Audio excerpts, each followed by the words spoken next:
Hi, I'm John F. Allen. And I'm R.J. Sullivan. And we're the Two Towers. What's up, everyone? Welcome to the Two Towers Talk Show recap review for Flash, Season 1, Episode 16, Trajectory. I'm your host, John F. Allen, Tower 1 and one half of the Two Towers. There will be spoilers, so if you haven't yet seen the episodes, you want to go back and watch the episode and then come view this show. Alright, so moving ahead. Item number 1, Trajectory. We finally get a female speedster.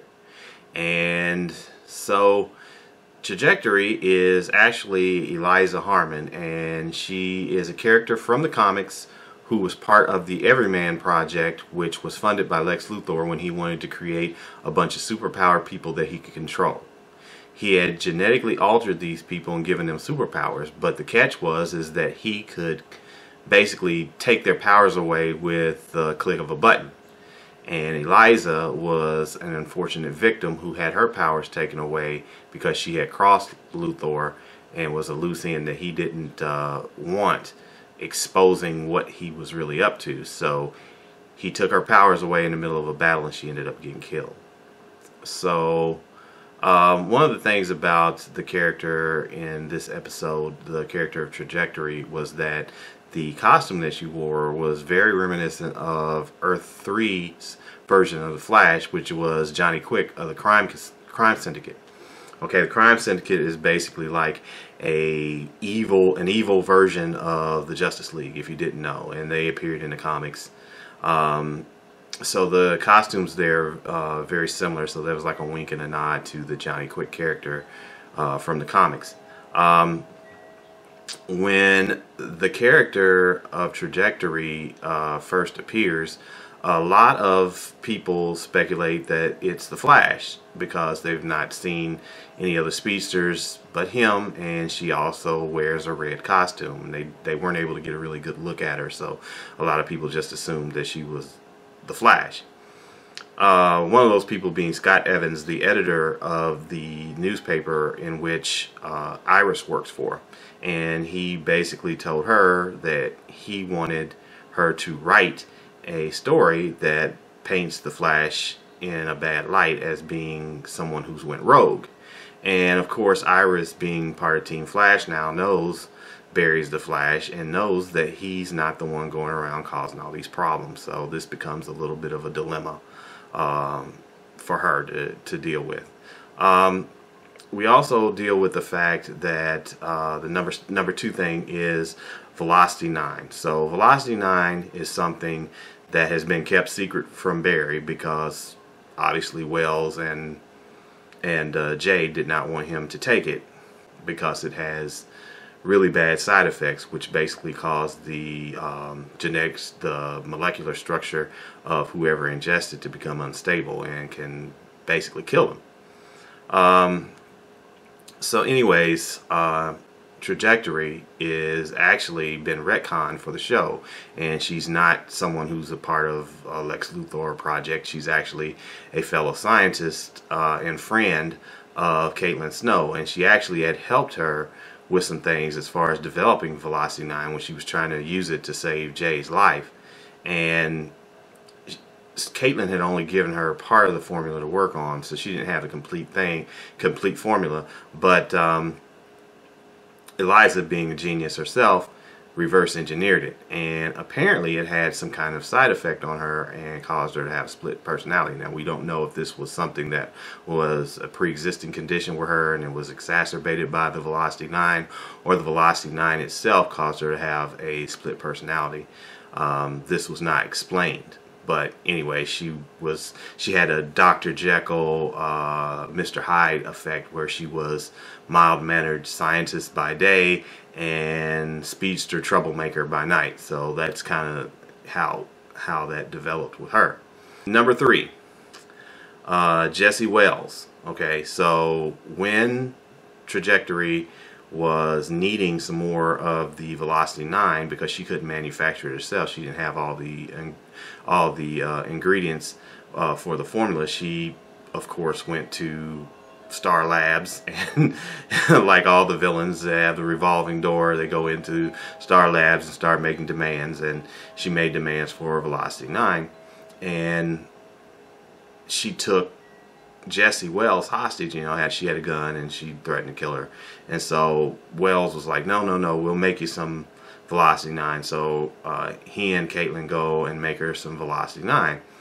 Well, they made it in the purest form to try and stop her or whatnot. Trajectory was no dummy. She said, how do I know you didn't rig this some kind of way?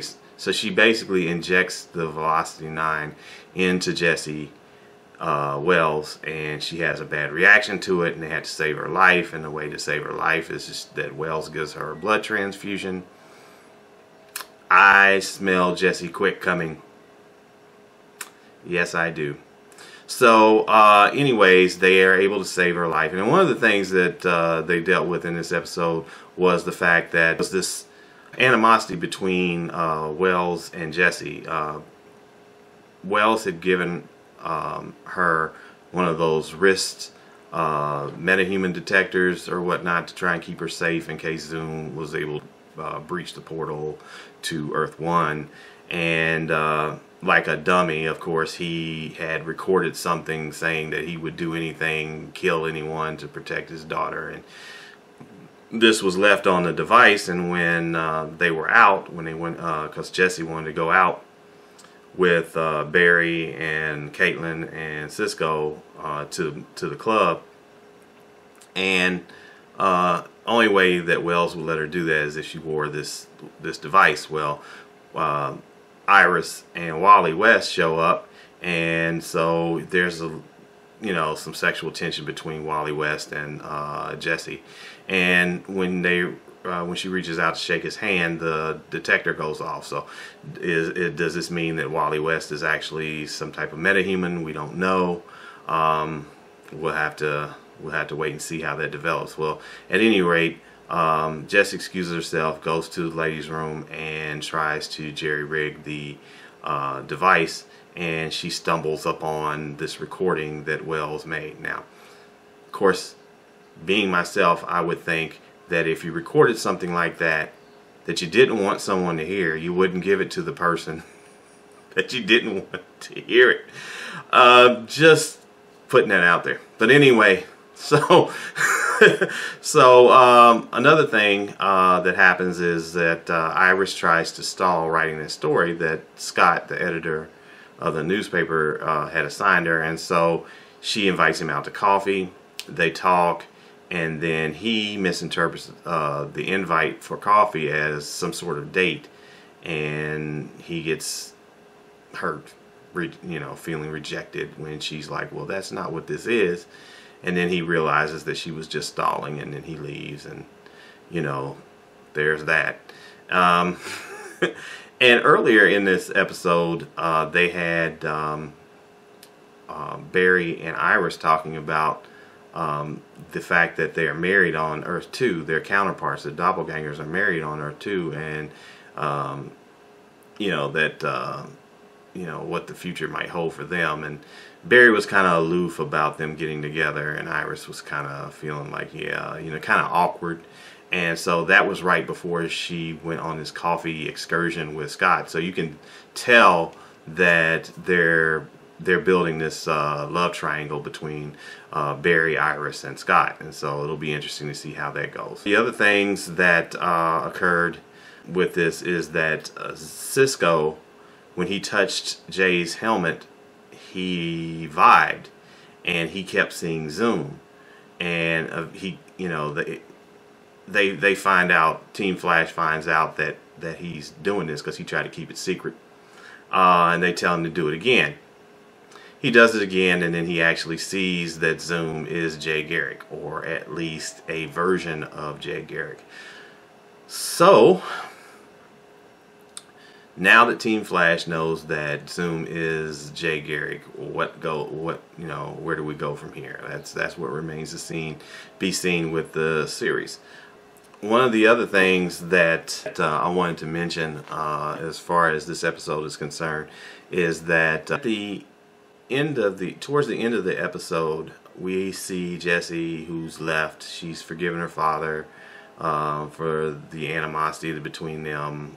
When she hears the recording earlier, she's like, you know, how can you compromise your principles even if it means to save my life? She's just being a little brat as far as I'm concerned. You know, any parent, I'm a parent, you know, you're going to do whatever to protect your child or whatnot, and that's, you know, that's part of being a parent. Until you are a parent, you won't understand it completely. That's just how it goes. But anyway, to me, she was being a little whiny, and, you know, she was pouting, and, you know, I can't believe you did this, that, and the other, and blah, blah, blah, and, well, you know, everything, you know, being a little brat. Anyway, she decides that she wants to leave. So, here's a little fun-filled Easter egg. She gets on a bus that's taking her to Opal City. Now, Opal City in the comics is home to Starman. So, if you guys don't know who Starman is, go look him up, and he's an Earth 2 character. It'll be interesting to see, you know, while she's away, whether she develops any speed abilities, becomes a speedster that we know that she's supposedly destined to be in Jessie Quick. So it'll be interesting to see how that plays out. Will she come back as Jessie Quick, the speedster? Will there even be a Starman cameo or introduction of that character being active in, you know, in the Flareoverse, as it were? We don't know. We'll just have to wait and see. In the comments for this video, what do you think about Jessie Wells going off to Opal City? Do you think when she returns she's going to be the Jessie Quick speedster from the comics? Do you think that this being Opal City, home of Starman, will we get to see Starman make an appearance or an introduction of Starman? Do you think that this thing with Iris and Scott's going to go any farther than just you know, coffee or whatever? Don't know. And how do you think things are going to play out regarding Zoom now that Team Flash knows that Jay and Zoom, or at least they presume that Jay and Zoom are a version of Jay that is Zoom? Now that they know that, you know, what are they going to do? We'd like to hear from you, so please be sure to make any comments about what we talked about here on this video. This is new. Usually I just do a voiceover, but I decided I was going to do a video and try and throw these things out so you guys can you know, have something different. If you like the video, please be sure to give us a like on the video, and then make sure that you subscribe to our channel so you can get all the other videos as they come out. You know, and you'll be up to date on that. In related news, we'll be airing recap and review shows for Supergirl, The Flash, Agents of S.H.I.E.L.D., Arrow, and DC's Legends of Tomorrow on a weekly basis. Be sure to subscribe to our channel to get them all. I hope to air the shows the day following the air dates for each episode, but sometimes this isn't always possible, but they should be aired sometime prior to the next week's shows. Thanks so much for tuning in, and until next time, hewa. The Two Towers Talk Show is sponsored in part by Showtime Cinema in Mooresville, Indiana. Their friendly staff is always willing to go the extra mile to make your movie-going experience an enjoyable and memorable one. Enjoy the comfort of their new cushioned seating in their spacious auditoriums, and while you're there, be sure to stop by the concession stand and purchase some popcorn where real butter topping is an option. They're located at 300 South Bridge Street in Mooresville, Indiana. We hope to see you at the movies. Be sure to check out our advertising partner, DC and Marvel, a Universal Alliance. They are a friendly Facebook community who offer digital comic book giveaways, games, tournaments, and viewing parties. Follow the link below and give them a look. You'll be glad you did.